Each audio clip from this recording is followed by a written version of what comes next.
Hi there, my name is Ignacio. Already, oh my god. Hi, my name is Ignacio with Full Stack Creative, and today I will be reviewing a granular synthesizer called Quanta by Audio Damage. Now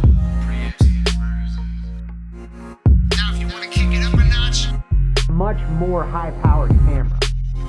When you're shooting with this, overlapping frequency ranges. Before I get started with this review, I'd like to talk a little bit about what granular synthesis is and how it differs from more traditional types of synthesis. Most of us are probably more familiar with a form of synthesis called subtractive, or East Coast style synthesis, in which a combination of simple wave shapes, typically sine, square, saw, or triangle, are blended together and then assigned an amplification characteristic with an ADSR envelope and then sent to a filter, which removes frequencies, allowing the user to more narrowly sculpt the resulting sound. On the other side of the map, we have additive synthesis, or West Coast style synthesis, in which a pair of complex oscillators modulate and affect one another to generate a series of complex harmonic overtones. This often results in a very distinct sound palette that can be described as harsh or metallic, pioneered by a very, very brilliant engineer and inventor by the name of Don Buchla in the early 60s. While this is only scratching the surface of what's out there in terms of the modern synth landscape, one of the more interesting types of synths out there, in my opinion, is granular. Granular is unique in the sense that it typically does not employ the use of any wave generation or oscillators within the synth itself. Instead, it uses existing audio files that are fed into it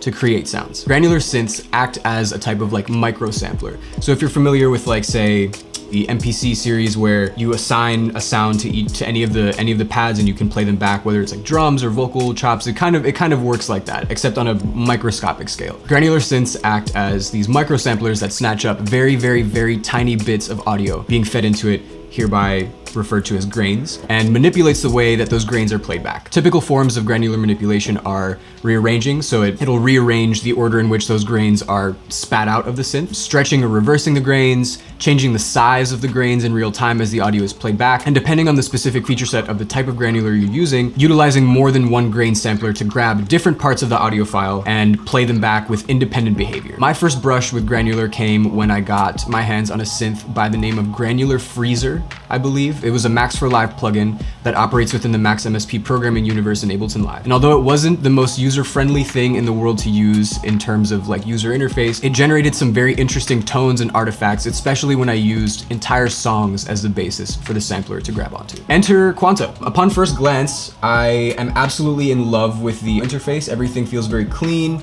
very responsive, very crisp in terms of control and function, which, as a side note, I think that having a really clean UI that feels responsive is really, really important for working with, you know, some degree of intention, where you're inputting a user command into the synth, it's responding, and then everything feels very fluid. You're sort of like feeling your way around it, even if you're not entirely sure what each control, like down to the molecule, is doing. Quanta is broken up into 4 main menus that are represented by these 4 tabs here on the left side. The first one, the sample window. So this is the bread and butter of what granular operates on, like we talked about. So you basically pick any audio file, whether it's an entire song, some kind of stab, a bass, just any existing thing, just throw it in there. The second tab is an envelope generation section, which, if you've used any type of synth, is the basis for sculpting the behavior of the sound, whether you want it to be plucky, whether you want it to evolve over time, whether you want it to decay instantaneously after you let go of the key, or if you want it to drag on for a little while. Like, this is where all of that happens. So as you can see here, with just the basic default patch,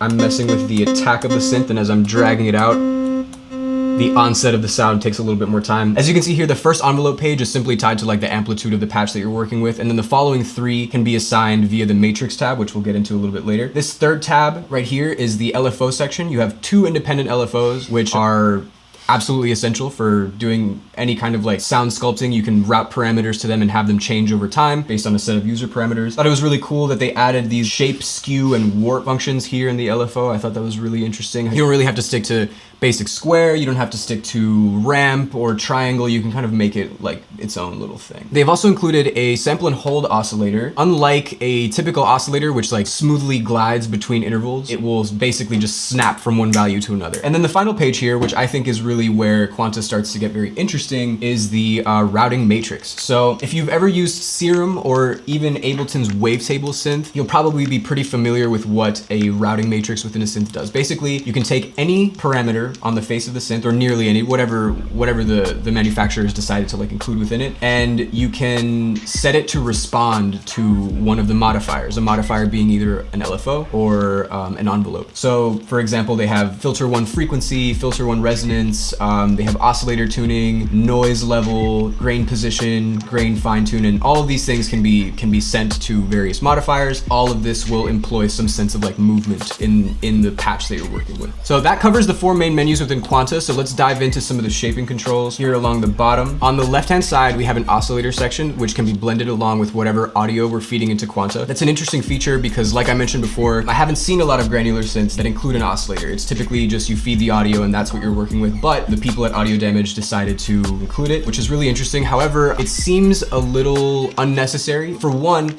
there's no guarantee that whatever audio file you drop in to sample will be pitched to the same scale that the oscillator is. But let's go over some of the features of the oscillator real quick. For one, there's this neat little shape function right here, which acts as kind of like a wave folder. So you can start at a sine wave and then it sort of starts to mold it into a square, down to a saw. There's also some pulse width modulation that you can do, which is cool. Tuning coarse and fine, which is nice. Second tab over, they've added a noise oscillator, which is just basic white noise that you can tune with the color knob right here. So the third tab is without a doubt the bread and butter controls for any granular synthesizer. This is the grain section. So let's start with one of the more interesting features that I noticed about Quanta, the grain shape parameters. This is really fascinating to me because typically granular synths just snatch up small samples of audio and play it back based on whatever parameters you have assigned. But Quanta includes this very nifty shape feature, which allows you to shape the playback envelope of the grains. So it can make each grain playback utilizing any of the shapes as amplification characteristics. So let's see a basic example of this. So I've loaded a neat little vocal patch into Quanta. Shape is set to a basic triangle.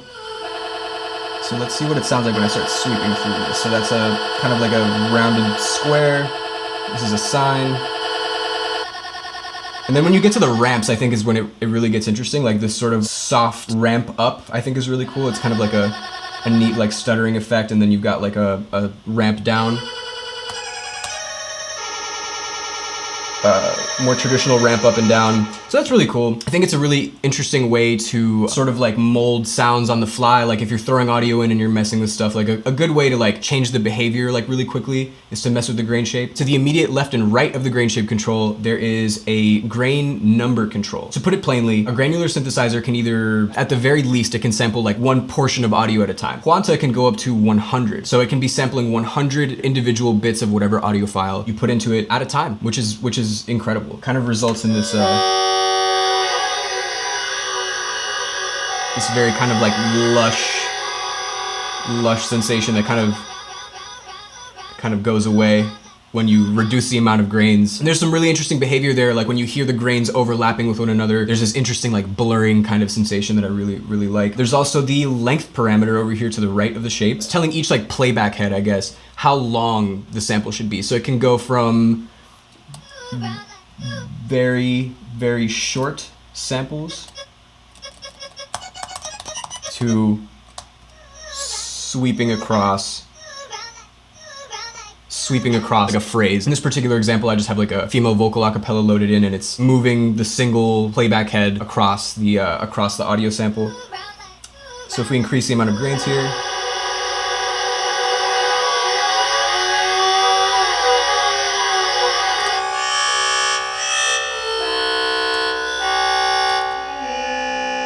you get some really interesting tones, man. So let's see. Oh yeah, this is something that I really like about Quanta. It's kind of a way to sort of like just get going and start pushing things in a direction. There's these randomization parameters that are set to most of the more vital controls, I would say. The amount of grains, it has a randomization parameter. I have noticed that the interval is very smooth. So it's not like a sample and hold oscillator where it's just like randomly snapping to a different, grain amount. It feels very fluid where it chooses to kind of move. It feels very natural. Same with the length position. So if we just push the randoms of these guys up a little bit,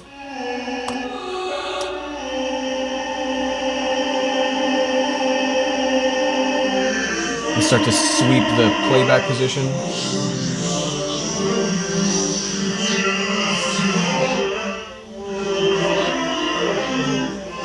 Yeah, It's nauseating. Like I said, it's almost like a blurred characteristic. This would also be a good time to like mess with the grain shape and see how that affects our playback.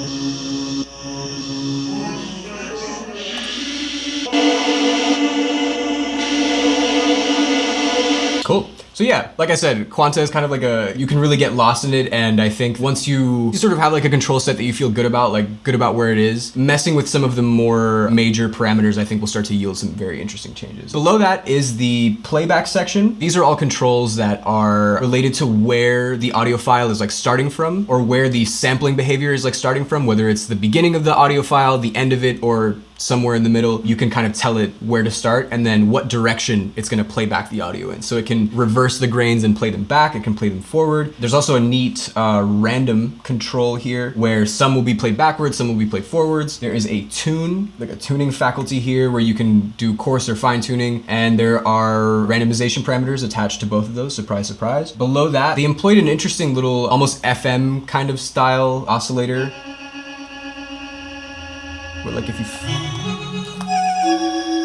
feed the oscillator and you get kind of like this neat little like ring modulation kind of a thing. They also have a stereo width control here where the dispersion of the grains can be narrowed or it can be widened across the stereo field. There's like a level control here and like a randomization next to the level control, which I think is kind of cool if you want to create like some interesting fluctuations in volume. Next to the fine tune parameter, there's like this randomization switch, which I found was really cool for making like these spooky kind of like textures.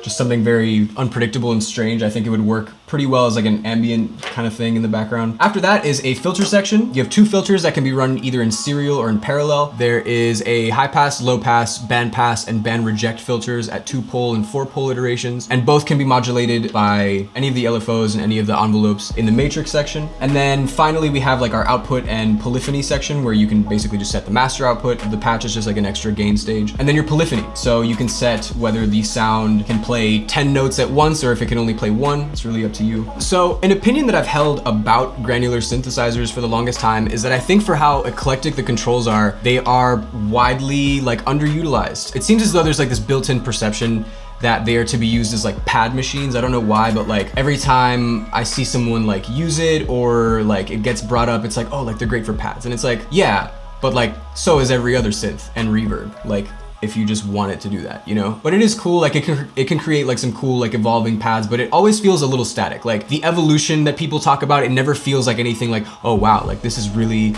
changing, this is really moving. In the specific example for like the single patch that I programmed, I wanted to kind of make something that employed the sense of movement that I think that I would use to jumpstart a track without doing a whole lot, because I know that the matrix section here, it seems very like intimidating. There's just like this grid of like values and all of these different parameters. It almost feels as though like you should be using everything, but I realized very quickly once I started to dive into this thing that you can get some very fascinating results if you just use a certain degree of like intention and if you learn what like the main parameters do. I think if you learn like what all the parameters like feels like, I think granular is very much like based on feeling. Like if you're working in wavetable, I think there's like a more like not mathematical process, but it feels a lot more like labby. Like it feels a lot more like, oh, okay, like I'm gonna use like these wave shapes and I'm gonna modulate them like this way. I think with granular, like you get a lot from just like learning what these controls like just feel like and then knowing what needs to move, knowing what needs to stay static. So yeah, like I said before, I wanted to make something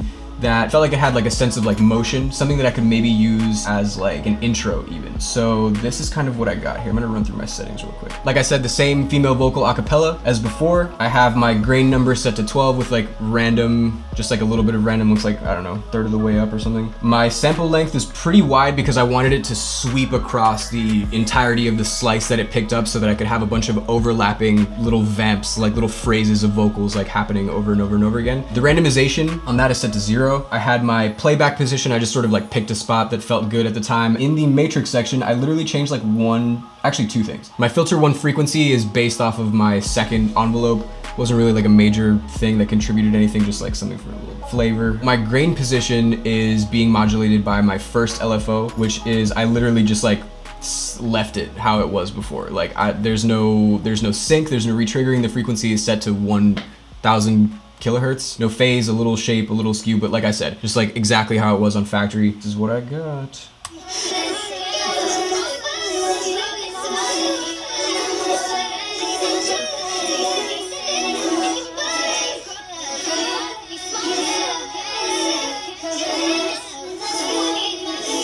Yeah, so this was like one of the first things that I sort of like put together that I was like, wow, that is really tight. Like it's something that I might use as like more of like a forefront element in like probably like an intro. I would just use that, filter it, and then start to sort of like reveal it a little bit more. And it is cool like pitching it around to different octaves and seeing like how it responds. You get sort of like this pulsating kind of like sensation that I think is really cool. And then if you start messing with like your grain amount, your length, and your random controls, like you just end up in a cool place, you know?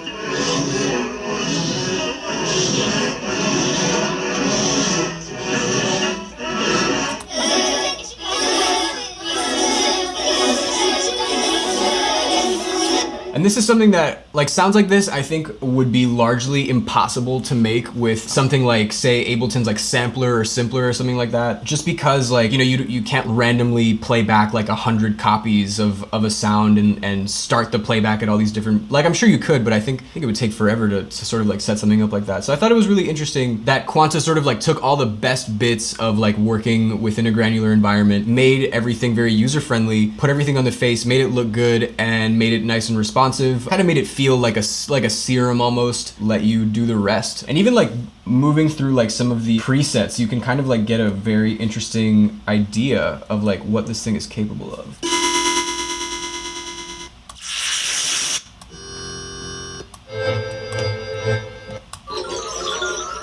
Some of these I don't think would be like all that difficult to make with a different synth, but some of these are really interesting. There's a lot of movement, it's really cool, especially in headphones. You can sort of like hear a lot of interesting with stuff going on. There's just a cool texture. As a side note, I think one way to like kickstart like a patch is to open up a preset, like leave all the settings, like find a preset that just like sounds cool, that like the synth is like doing something interesting, and then just like load a new piece of audio into it, just something completely distinct. Granular is also really cool for working with like drums. I don't know why, but like every time I've ever like loaded like drums into it, I just sort of like get lost for an hour, just sort of like hearing these very, very interesting blurred like reinterpretations of like drum loops that I think are really cool. Also experiment with throwing like whole songs in there. You know, just grab a song that you like, just put it in there, press a key, and start turning some knobs, and I think you'll end up somewhere really interesting. To summarize, Granular I think is a synthesis type that doesn't get as much hype as say like Wavetable, even Subtractive, which is like one of the most crucial, fundamental, and like basic ones. But I think you sort of need to walk this like middle line between being knowledgeable enough about the control set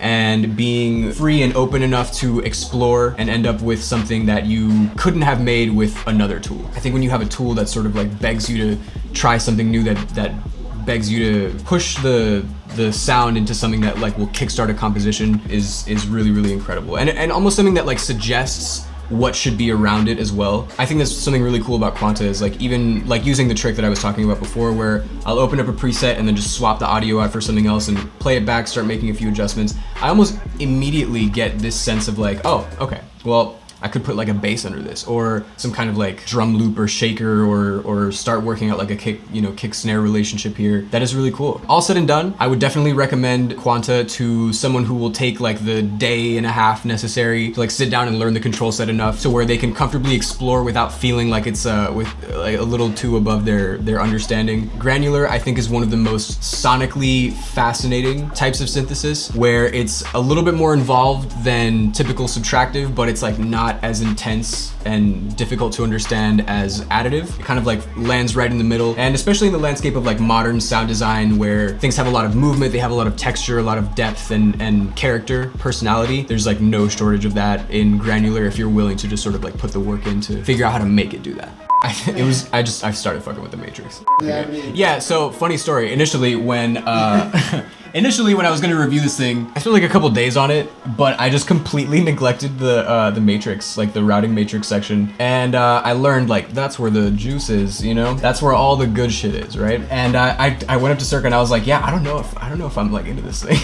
but yeah, after like one quick stroll through the matrix section, I was like, oh, all right, this is lit. Learn it enough to where you can jump in that matrix section and just start moving things around and you will end up somewhere dope. Oh, also, another quick tip. The better quality audio you use, like the higher sample rate audio you use, the better your results will be. Like I think No way. Right, I know, right? Good in, good out. This kind of like really displayed itself. When I was working with some vocals, some very, very old like MP3 acapella, like Jay-Z, like 90s vocals, I don't know, like just something very old, very low quality that was ripped from the internet, and I was not a fan. I did not think it sounded all that great, but I loaded in some like, studio acapellas that a homie sent over, and it was a different story. It sounded awesome. This man works so hard to put together this review for you, and he's gonna have more, and all you should do is just subscribe to the channel. I'm pretty tired of this man being taken advantage of out here. Seconded, absolutely. Subscribe, hit the bell, you already know.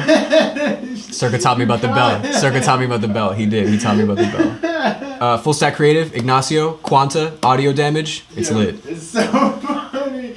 I was thinking that your outro was gonna be like Ignacio, Full Stack Creative, subscribe, bell, things. Nice, sweet. We're doing good shit, dude. Oh, I need to pause that recording.